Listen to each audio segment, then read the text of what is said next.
Hi, thank you very much.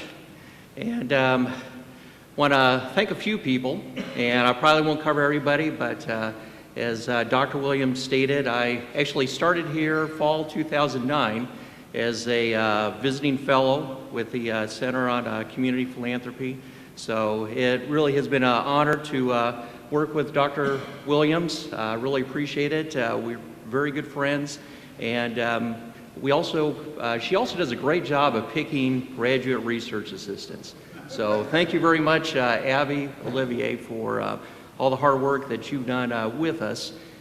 Also wanted to thank some other people, have family members here, friends, also have some IU students, and as people from Arkansas, you probably know as little about us as you do Indiana, but you probably have heard of Hoosiers, so a very famous movie, and if you watch basketball, you probably know about Hoosier Nation.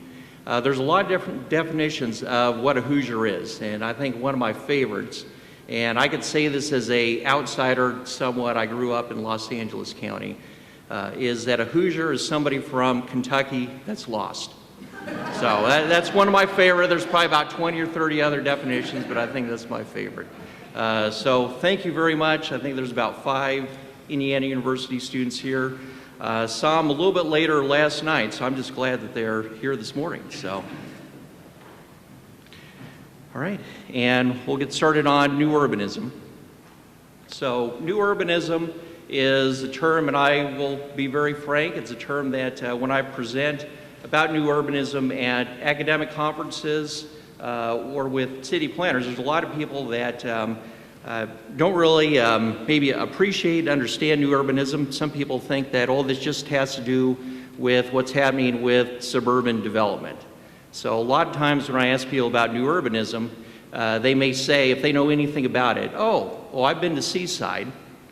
Well, Seaside is nice, and it was the first New Urbanist community, but it's been adapted, the model has been adapted in lots of different ways over the last 30 years. So Seaside started late 1970s. Over the last 30 years has developed and it's evolved in many ways. What I want to do, and I will have to give credit to my co-editor and other co-authors of this book. What we saw was that the best way to treat the subject matter was to really look at case studies because it manifests itself in so many different ways. So the front cover of the book, that's where I'm living right now. So my wife and I, we built our own house in a New Urbanist community just north of Indiana. And I'll make fun of Indiana a little bit more. Indiana, what I have figured out is normally after the rest of the world figures out what's a good idea, after that it happens in Indiana. So when I actually saw, this was right around 1998, 1999, Village of West Clay was being initiated right outside of Indianapolis. I said, well, this must really be a trend. And the principles of New Urbanism, what I'll do is I'm going to use the writings of Lewis Mumford and Jane Jacobs in order to explain how we got to this point. Because New Urbanism really is something that has evolved over probably about 3 decades, but even before then, there were 2 individuals, Lewis Mumford and Jane Jacobs. So Lewis Mumford wrote a very long book, 657 pages, called The City in History in 1961. That same year, Jane Jacobs wrote a book called The Death and Life of American Cities. Mumford ended up getting the Best Book Award, but Jane Jacobs' book sold more copies. A lot of different reasons for that. One probably had to do with the fact, this sounds a little crass, 657 pages compared to about 300. A lot of people said, oh, that book's a little bit too long for me. But I think another reason was Jane Jacobs was newcomer on the field, and I think that her writing style, I mean, she really appreciated and embraced a lot of the messiness of cities. She said, what's happening in New York City right now is just fine. And I think what New York City is trying to do as far as developing an interstate system and in many ways displacing people by forcing people out of their homes and in many cases really not giving them an equal place to live. You know, granted, in many cases they were given some subsidy to relocate, but you know, the interstate system, highway system, basically the modern cities that we see today, they came at a cost, they came at a price to millions of people. Jane Jacobs and Louis Mumford, they're probably some of the first individuals to notice this in 1961. And out of that, new urbanism evolved. So a lot of new urbanism, as you could probably guess from the title, new urbanism, sometimes it goes by neo-traditionalism, traditional town planning. It goes back to what were communities like before when people actually did walk around, you knew who your neighbors were, and you weren't as dependent on the automobile. So a lot of it is going back from whence we came. So in the spirit of Louis Mumford, in his almost 700-page book, and nice thing about it, I'm not trying to discourage you from getting it. It really is a good read. There's a lot of pictures, if you just want to go through the pictures. He goes through what happens over a 10,000-year time period with regard to city development and what led us to this point where we are so dependent upon automobiles, and what are we destroying in the process by putting in a huge interstate and not allowing people to actually walk to where they work, which is how through most of human history, that's what people did. Got up in the morning, walked out to the field, later on you actually walked to the factory, or maybe you took public transportation there, a streetcar. So the cities in many ways completely, it was more than an evolution, it was a revolution, really radically changed the way that cities work. So if you look at that, the first cities, and what were some of the benefits for the way that people designed them? So some of the first cities, you would look at Mesopotamia, Egypt, India, and for the sake of this discussion, and in looking, really revisiting what Louis Mumford did. Louis Mumford was looking predominantly at Egypt and then the Greeks. So this is a picture of the temples of Karnak at Luxor. So this is right in the heart of the Nile River. And the Egyptians were known for building on a very grand scale. One reason why they did that was it was a dictatorship, a autocracy. So you had one king who was considered to be God, and everything was for his pleasure. You know, that isn't saying that village life was, you know, unpleasant in many ways. What historians have found out is that it really wasn't slaves that built a lot of the temples or the pyramids. It really ended up being a lot of the farmers during the wet season. So the Nile River Valley would flood every year. Well, what do you do with that population when the river's flooded? The pharaohs in their infinite wisdom said, okay, we need to keep these people occupied. Let's have them build temples. Let's have them build pyramids. So in not every case, but in a lot of cases, it really was paid labor. So you had people that lived in villages outside of these temples, and they perfected the craft of masonry, stone cutting, whatever it is. And probably the amazing thing when you go to Egypt is you actually see that all this was done without pulleys or without a pulley system. It's just amazing. Let's go forward about 1,000 years. Look at Greek civilization. And whether it was Mumford or Jacobs, they probably wanted to emulate Greek society more than they did the Egyptians or the Romans. One reason behind that was you look at democratic principles, The Greeks definitely embraced that a lot more than the Romans or the Egyptians did, obviously. So another reason why in the United States we really embrace that Greek tradition, or at least we try to, more than an Egyptian or a Roman one. And a lot of the reason why democracy evolved, it wasn't just a good idea. It evolved with regard to economics and geography. And I'll even go back so you can appreciate this. If you go to Egypt, you really have areas that are along a very flat plain along a riverbed.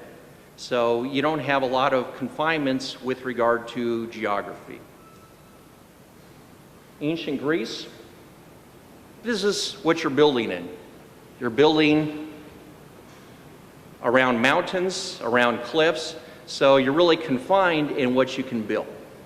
So I guess my first impression of going to Greece is, especially after going to Egypt, I was thinking, man, the Greeks, their building just seemed so tiny.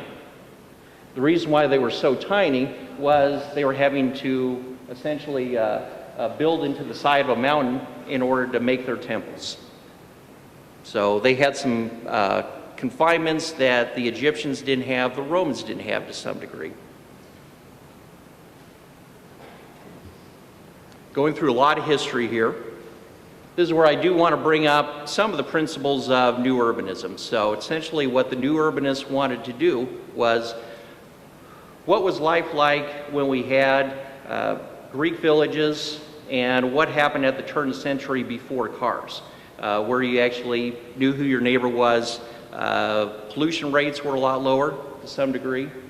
So this is Cherokee Triangle. This is a historical preservation neighborhood in Louisville, east side of Louisville.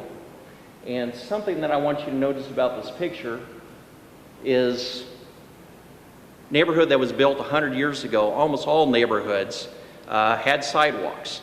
So a lot of people that lived here, they were walking to work, or if you could afford it, you were taking a streetcar to work. So this is a pre-automotive city.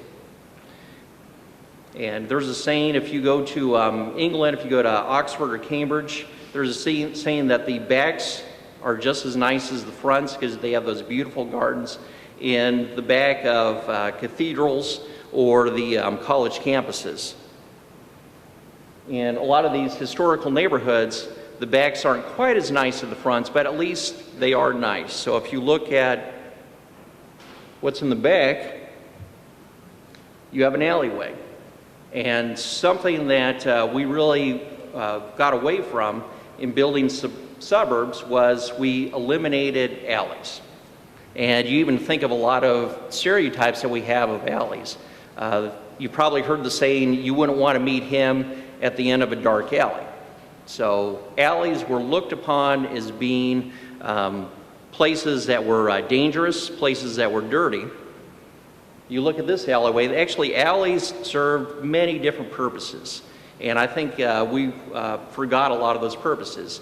Often they ended up being safer because it's easier for, if you have a fire in your house, you have access to the back of the house as well as the front of the house.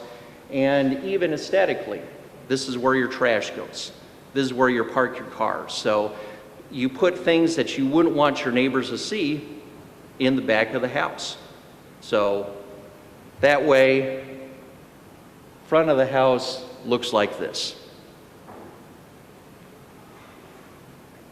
So you may ask yourself, how did we get away from living in these compact communities where you would see your neighbors? Probably also noticed with this neighborhood, big front porches, so you would actually be able to see your neighbors, you'd be able to walk on the street, and automobile traffic was looked upon as being secondary, not primary. This is one of the reasons. This is Lower East Side at the turn of the century. So this is what our grandparents, great-grandparents were trying to get away from for the most part. So at the turn of the century, if you ask most individuals, Do you like where you live? Do you like living in the middle of the city? Most people would say no, because look at how the city looks. It's messy, it's congested. People hang their laundry over their balconies, so it wasn't looked upon as being a desirable place. Something else that was happening, turn of the century, whether you lived in England, United States, in Europe, we were industrializing like crazy, especially in this country. So cities were looked upon as being very dirty, smelly places. They weren't looked upon as being desirable to live in. So it really makes a lot of sense that people would want to move away from neighborhoods like this and move out to the suburbs. And I think a lot of this is captured quite well in a quote by Henry Ford in 1923. He said, "We will solve the city's problems by moving away from the city." And you think about what Detroit looks like today, hey, it's been happening for decades. People have been moving out of the city, so it looks like a donut. Very little infrastructure or capital in the city right now, but actually the suburbs of Detroit are doing quite well. Well, that didn't happen overnight. That's happened over decades. Henry Ford saw it in the 1920s. He had a very simple solution, I think a bad solution, but still a lot of Americans embraced that idea.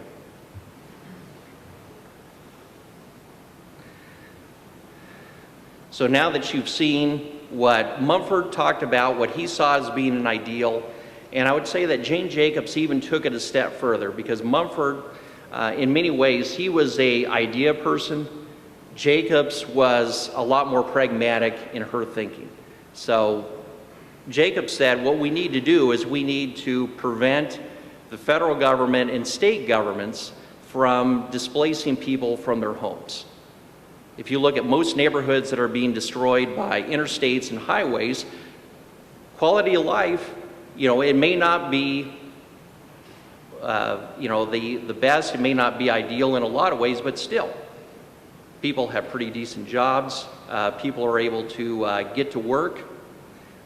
So it was looked upon as being something that was definitely a lot more tolerable than what happened later on. So this was during the time where the federal government was tearing down a lot of those neighborhoods that they said were slums, and they were putting in housing projects. So one of the problems with looking at new urbanism is I think there is a misnomer that this is just something for suburban communities. So just places for like Seaside, Village of West Clay, and Carmel.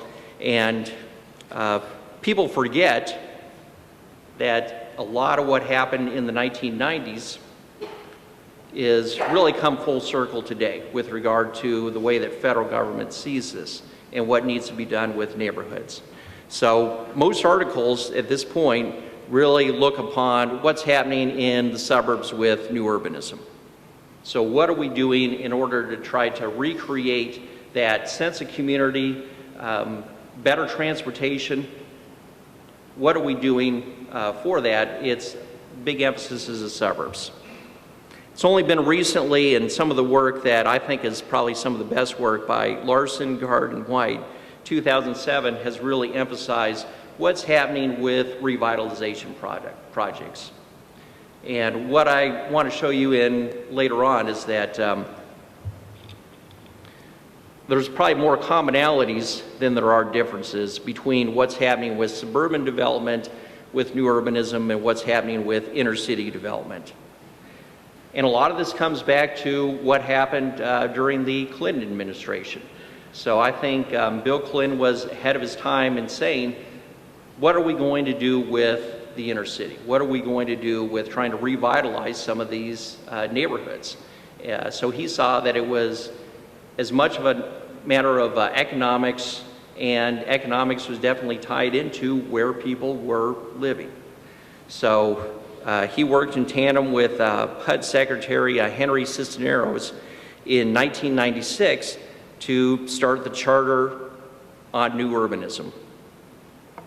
And this Charter on New Urbanism catalyzed a lot of what we see as a model for developing inner city neighborhoods. So the federal government has really been out of the business of building housing projects for at least 3 decades. In most cases, they're tearing down those housing projects or trying to, and putting in communities that are new urbanist. And this shows you some of the growth that's happened with regard to new urbanist development. So, as you can see from these numbers, most of the development, in all fairness, ends up being greenfield projects. So it ends up being in the suburbs. So 43% is in the suburbs, but you still see a growing number that are in brownfield reuses. So you do have quite a mix. I'm sorry, it's 57% greenfield projects, 43% urban revitalization. But still, those numbers are closer than what a lot of people would think.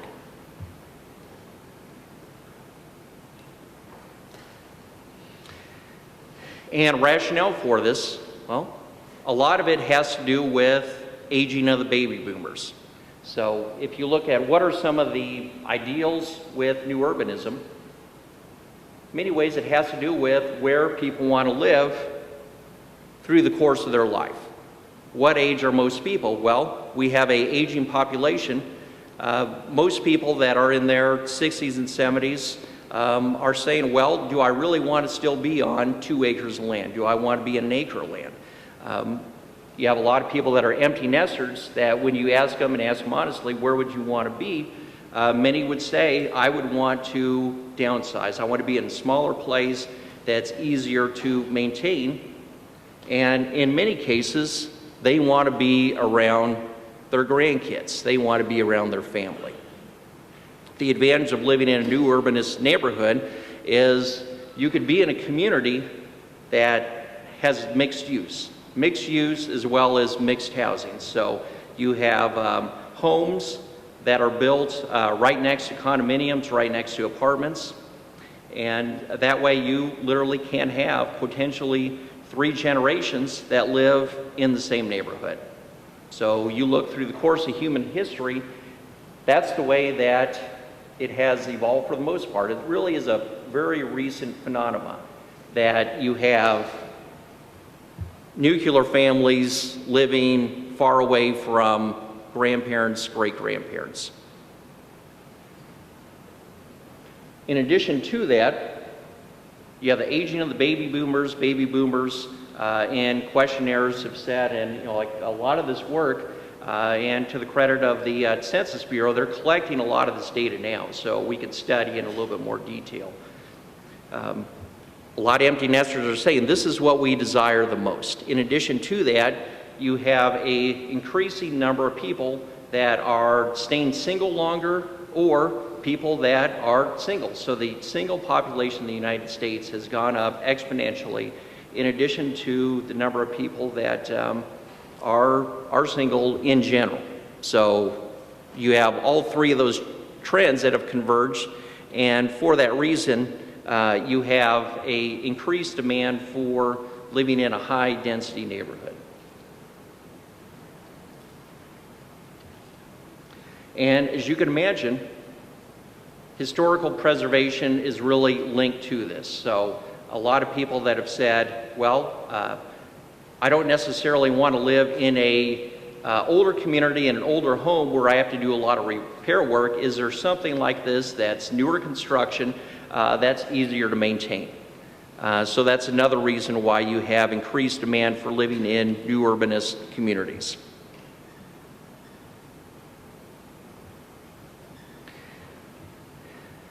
And 10 chapters in the book, the one that I want to focus on the most was probably one of the more difficult areas for us to get a sense of, and that's business development in new urbanist communities.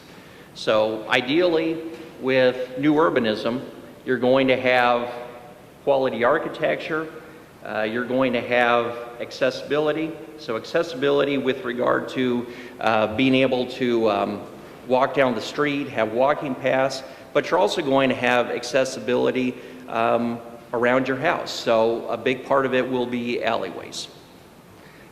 Another part of new urbanism has to do with mixed income.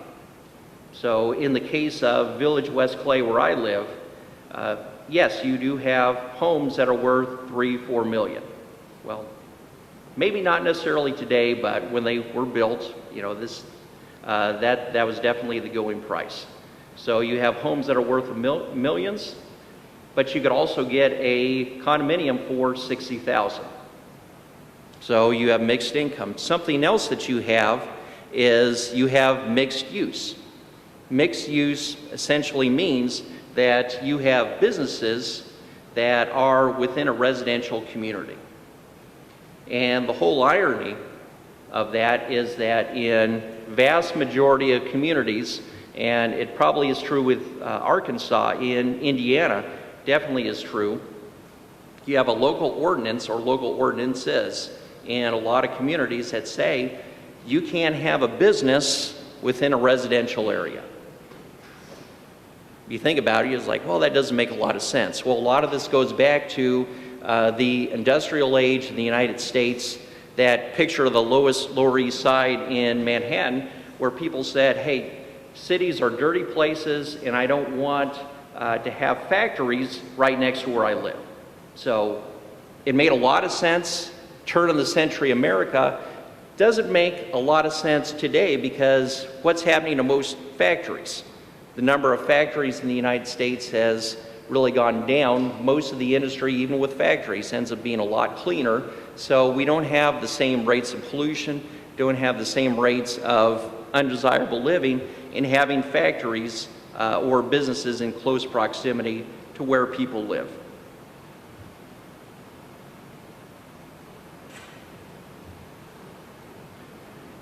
So in looking at business development in new urbanist communities, we are looking at 5 different settings. So we had 2 greenfield developments. So this first area, Village West Clay, where I live, that's greenfield development in the suburbs. Celebration. Has anybody been to Celebration in Florida? That's okay. People are raising their hands. So that's a greenfield development. I almost put it in as a tourism site because it is Disney after all, but the reason why I didn't is the fact that if you go to Celebration, most people live there all year round. So Michael Eisner, I think this was a decent idea for CEO of Disney. He said, I want to build affordable and quality, high quality of life housing for people that work for Disney. So if you've been to Celebration, you have not only homes in tandem with businesses. At one point they actually had their own school system. In addition to having their own school system, they also have a hospital right there. So very comparable. Our neighborhood doesn't have that, but I can say that we have a dentist's office in our neighborhood. I had 3 wisdom teeth pulled, and I was able to walk home. My wife, I think, thought it's crazy, but you can do that in a new urbanist community. I mean, you have those kind of businesses right next to your residence. So Village of West Clay, Celebration, those are our greenfield developments. Norton Commons was as well, but then we have 2 inner city developments, Park Duval and Duneland Village. Park Duval was west side of Louisville, and this was one of the first revitalization projects right after that charter of new urbanism in 1996. And Duneland Village is right outside of Gary, Indiana. So if you look at median family income, quite a big difference between these.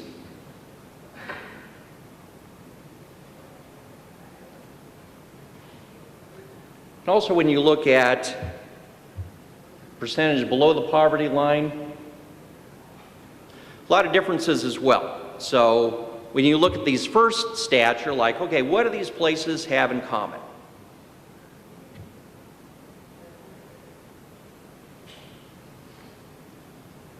This is what they have in common. This is Village of West Clay. suburban Greenfield Development.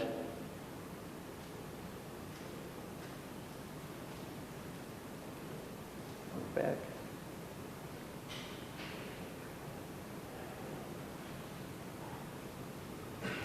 That's Park Duval. That's a revitalization project in Louisville. They look similar? So, I think they do. So when you look at the design of the architecture, very similar in the way that it's high density development, meaning that you have a lot more people living there than you would a traditional suburb. Sidewalks in the front, alleyways in the back. You notice you have like big porches where you could actually talk to your neighbors. This is what Park Duval looked like 10 years prior to this being built. The upper right-hand corner, that's a closed businesses. Almost all the businesses were closed. Right-hand side, you could tell that at one time, Park Duval was a very desirable neighborhood. One of the reasons why HUD, in tandem with the mayor of the city of Louisville, as well as a nonprofit developer, said there is potential here for redevelopment, because this was a African-American community that had been around for decades. And what ended up happening was when housing discrimination laws were being taken off the books in the 1960s, which everybody would hopefully agree was a great thing. It was horrible that it was there in the first place. There was actually a negative byproduct. One of the problems was you had a lot of professionals in those communities that ended up moving to the suburbs. So at one point you had African-American doctors, attorneys that were actually living in close proximity to people that had more blue-collar jobs. After you had professional people, whites and blacks, moving out to the suburbs, this is then what happening. A lot of those neighborhoods lost their capital. They lost economic capital, but they also lost what we would say is social capital. They lost professionals that actually were a part of boards and were involved in the school system. They ended up going to the suburbs, where they saw the schools as being superior.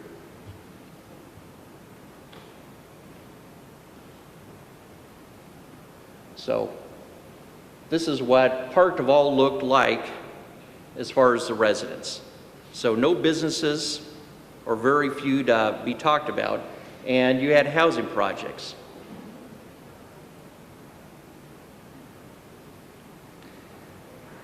And really within a 5-year time period, you had crime rates in areas like Park Duval and Duneland Village.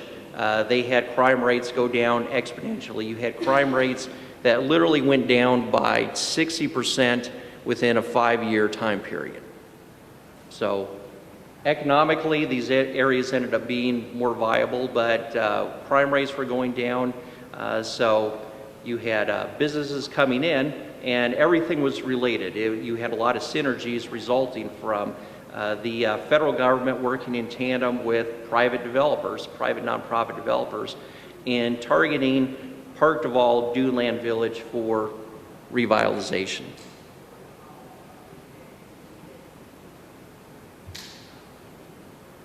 And I try to be very intentional with all my stories. So when I was talking about getting my wisdom teeth pulled, walking home,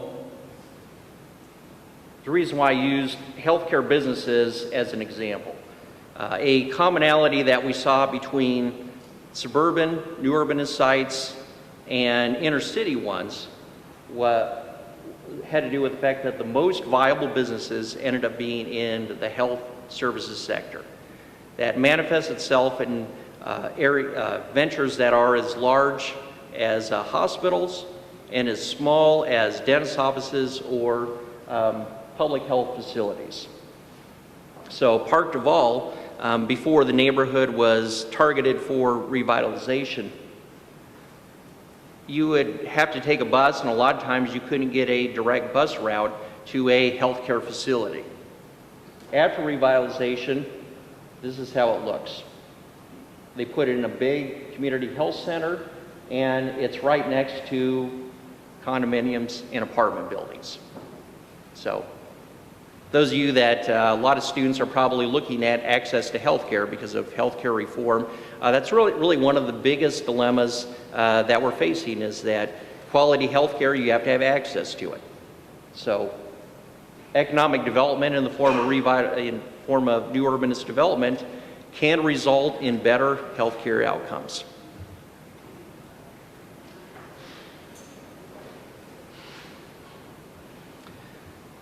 So in looking at the businesses that are open and the ones that are closed in these developments, we also saw a lot of commonalities. So in this case, we were looking at everything from barbershops and beauty salons down to restaurants and grocery stores. And if you don't want to look at the numbers, this is where have another wonderful GRA that did a lot of these tables and charts for me, Brandy Kaiser at Indiana University. Just look at the black portion, has to do with professional development, financial services, and healthcare. So you look at commonalities in the businesses that have stayed open over a 10-year time period. So we were looking at 2001 through 2011 in all 5 of these communities. The businesses that had the greatest amount of sustainability were the ones that were professionally oriented and ones that were in the healthcare sector. Now compare that to ones that closed operation. Each one of these communities had at least one restaurant, and this is surprising to all of us that did this research.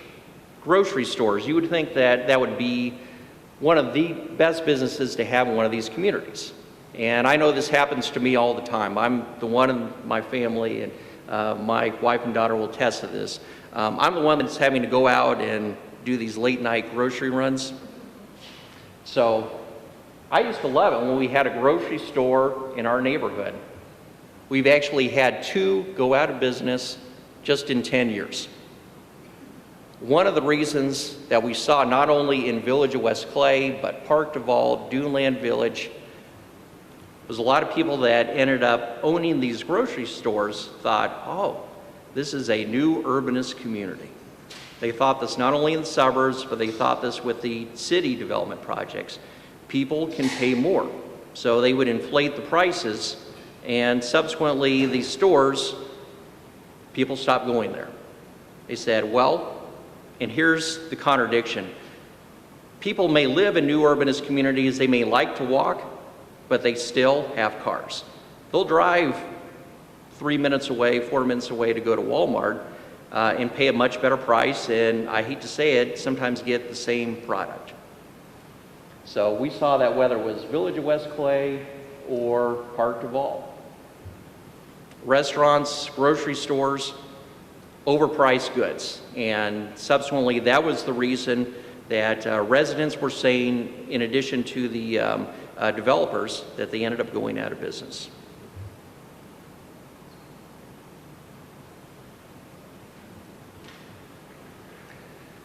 So we did see a lot of commonalities. If you're going to put a business in a new urbanist site, which really is the ideal, you should be able to walk to those businesses, and I guess ideally you would be able to walk to not only places where you're shopping, but if you could walk to where you work. A lot of these professional services, we had people that lived in a neighborhood where they were a realtor. They lived in a neighborhood where they were a financial advisor. So they would have a business right there in the community. That's ideal. What we saw, and this is, I think, a pretty nuanced finding, was that suburban development, they probably had more potential for independent restaurants. So when I first started the study, and my co-authors, I think, would concur with me, we thought, well, in every case, we really want people that actually live in these communities to own their own businesses, so it would be independent businesses. We are pretty anti-chain. Well, as much as I hate to admit it, probably one of the more viable businesses in our neighborhood is a CVS. So I think these businesses, because they're not getting as much street traffic as other businesses, because it's right in the middle of a residential community. You have to either live there or you have to know people that live there in order to frequent those businesses.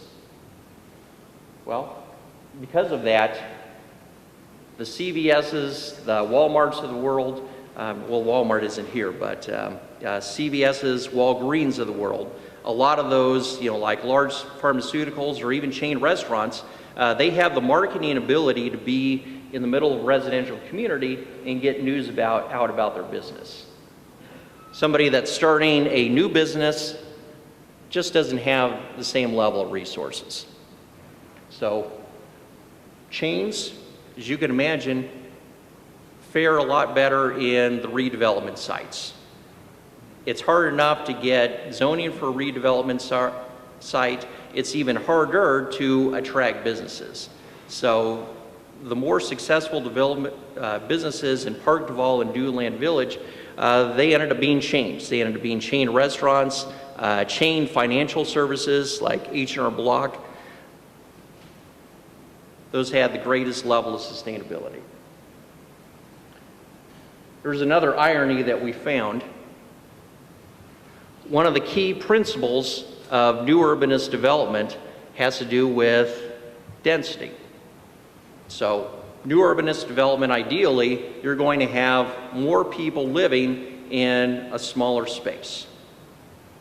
Now, when I say that, it almost sounds like a recipe for disaster, but the flip side is you really get to know your neighbors. So if you desire to live in this kind of community, it really ends up having a lot of good social byproducts to it. With the redevelopment sites, density ratings actually went down. Now, when you think about it, it makes sense because you were going from housing projects to residential communities. So you had fewer people in a larger space when you actually put in condominiums and single-family homes than you did when you just had high-rise apartments. So there does seem to be a saturation point. You know, you can only put so many people in one apartment complex before you start having, the flip side, higher crime rates.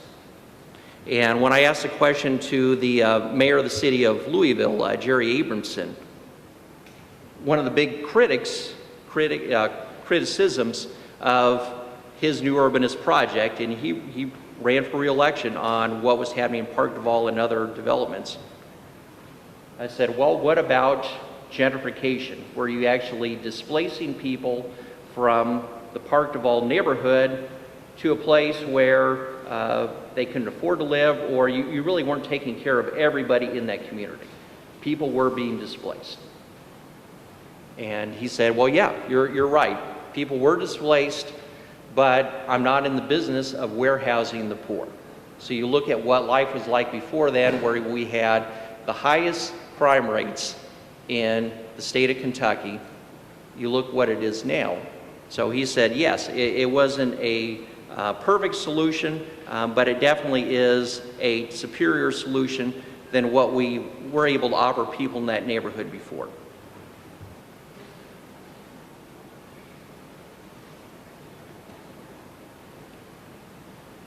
Some other similarities that go along with some of those basic principles of new urbanism: struggles with developing commercial sector. So yes, in general, when we spoke to the developers of Park Duval or Village of West Clay, all said the same thing. They actually said that the residential development was so much easier than commercial development. So that was definitely a commonality. Mixed-use development. So in all these cases, all 5 settings, they actually had businesses that remained viable over a 10-year time period within a residential community. Architecture and neighborhood plans. If you looked at those pictures of Village West Clay in Park Duval, in many ways the architecture is very similar. There's a difference in the type of construction materials. In Village West Clay, you're using concrete mesh board. The name for that is hardy plank. In Park Duval, you're using vinyl siding. But you look at those pictures, looks like very decent, affordable housing. Just vinyl is a lot more affordable than hardy plank would be. Intergenerational. My wife and I, daughter, we meet people all the time that live in our neighborhood that have said, well, our grandparents live in this neighborhood too. And we saw that across the board. People were able to live next to their parents, their grandparents, within the same community. And lastly, range of income. Something that was stipulated with the Charter of New Urbanism was that, yes, they realized, HUD realized this, private developers, that you were going to have some degree of displacement, but there still was a mandate that at least 40% of the people that lived there had to continue to live there. So, I mean, it definitely is not ideal, but you couldn't have a displacement rate that was over 70%.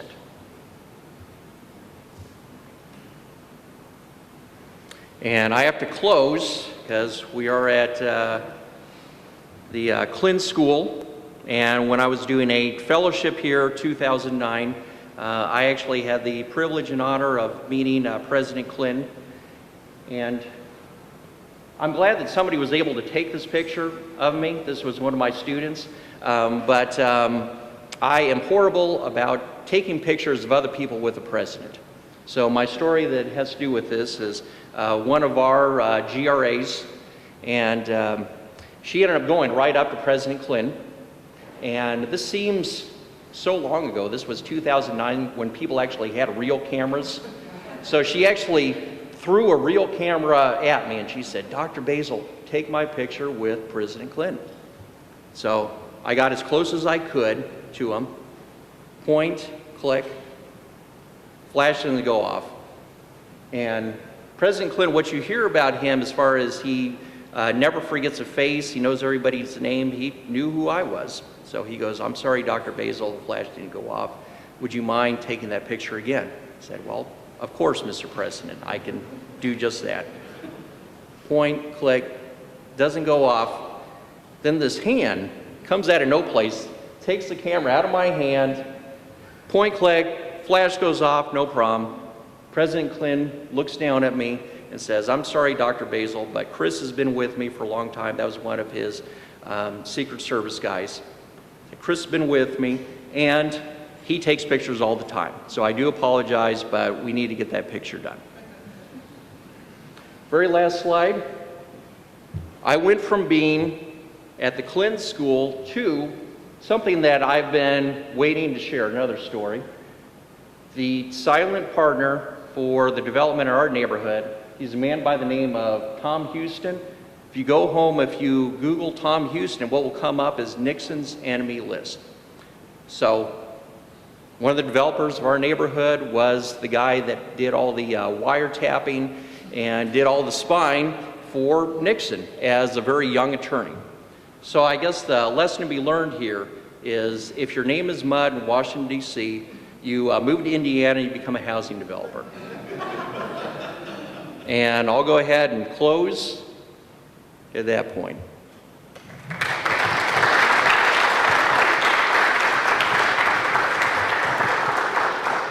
We do have time for a couple questions. If you raise your hand, we'll get a microphone to you.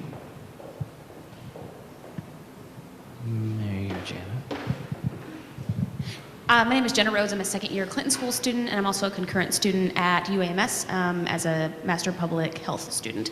And I have an extreme interest in the intersection between the built environment and health outcomes and health disparities. So basically health equity as it relates to the built environment. And in my projects that I've been working on, what I have seen is that the involvement of the community from day one is really what makes a difference. So could you speak to the Charter of New Urbanism and how it I guess, intentionally involves the people who are going to be displaced because, as you said, 60% potentially can be displaced. That's a lot of people, and those are real people with real lives, and they tend to be poor and low income, and they're also are already disenfranchised. So what's the solution to that? So no, I think it's a very good question, and I think as far as what was on paper, I mean, there were committees that were stipulated as part of that charter, that you had to have residents in that community that actually sat on those committees. But yes, there was involvement from people in the neighborhood, but the flip side is that, as you noticed from this presentation, it sounds like you're very familiar with the subject matter. Unfortunately, this isn't a perfect solution. I think what probably needs to happen is we need to find ways that we're going to emulate this model in as many neighborhoods as we possibly can. Because you're absolutely right that even though on paper people were involved, there were committees to try to prevent displacement, it still happened. And what we found as researchers, so myself, my co-editor, a lot of the other book chapters across the board, was that there aren't good mechanisms in place for tracking the people that were displaced. And you're just shifting the problem. So the crime that was there now goes somewhere else. So you get racial segregation, and you're really just amplifying the problem in other communities. So. I agree. And when I interviewed the mayor, and I even brought up that question with him, what he did say is that, to his credit, they actually started another community just like Park Duval that was in close proximity to University of Louisville. And if you've been around Louisville, you know it's a very segregated city. East side is predominantly white, west side is predominantly black.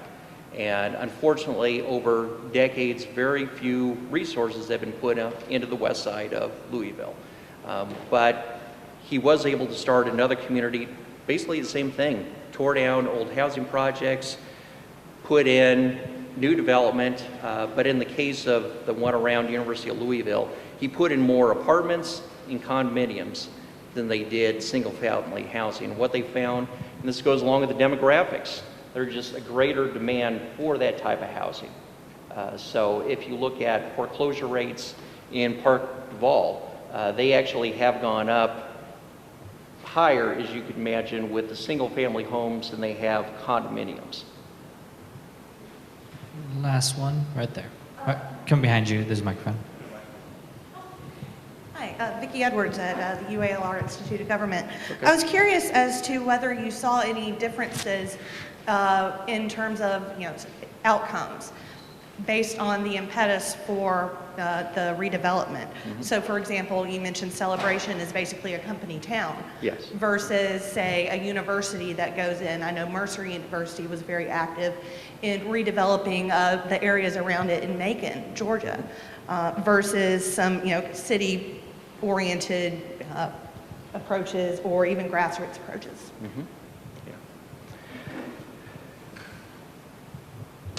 And let me hear just that last part of your question again. But where did you notice any difference in the outcomes based off of the impetus for the redevelopment? Okay. I would say as far as the outcomes, as you can imagine, were very distinct between Greenfield Development and the inner city. So really, probably one of the primary outcomes for the redevelopment sites was to reduce crime rates. And they were able to do just that. But going back to the first question, well, to what degree did they really do that? Were they actually reducing crime rates overall, or were they just moving the problem to a different place in the city? So I would say that, yes, crime rates did go down. As far as like general outcomes with economic development, and I had some charts, I think I went over it pretty quick, but when you looked at median family income, which was another outcome, median family incomes in each one of these 5 areas did go up by at least 20%. And there really wasn't a big difference. So whether it was Village West Clay, or Park Duval. Median family incomes were going up, and one of the compelling findings of that was it had to do with the fact that people in those areas were actually given incentives as well as support to own their own businesses. So you had people that really didn't have a substantial means to support themselves, and they were given small business loans as well as other incentives to actually open up a barbershop in the neighborhood or open up a restaurant. So economically, yes, I would say in each of those 5 areas, they were able to meet outcomes. But crime rate, which ironically, that was probably one of the that was a primary outcome they were looking at. I think the jury is still out on that. 2 quick notes before we close. Mary Dobbs, thank you for coming from the city of Bryan. She's been involved in some of these issues, and she actually helped us with the program next Thursday, 10 Principles to Building Healthy Places, and you can come to that next Thursday. And then next Monday, we as well have another program on new urbanism, a panel discussion that we're hosting with Hendrix College, and they'll be doing a tour afterwards of a neighborhood community that was being founded on these principles. So thank all of you for coming. Dr. Besel, welcome back. He'll be over here signing copies of his book as well if you would like to attend that. Thanks so much. All right.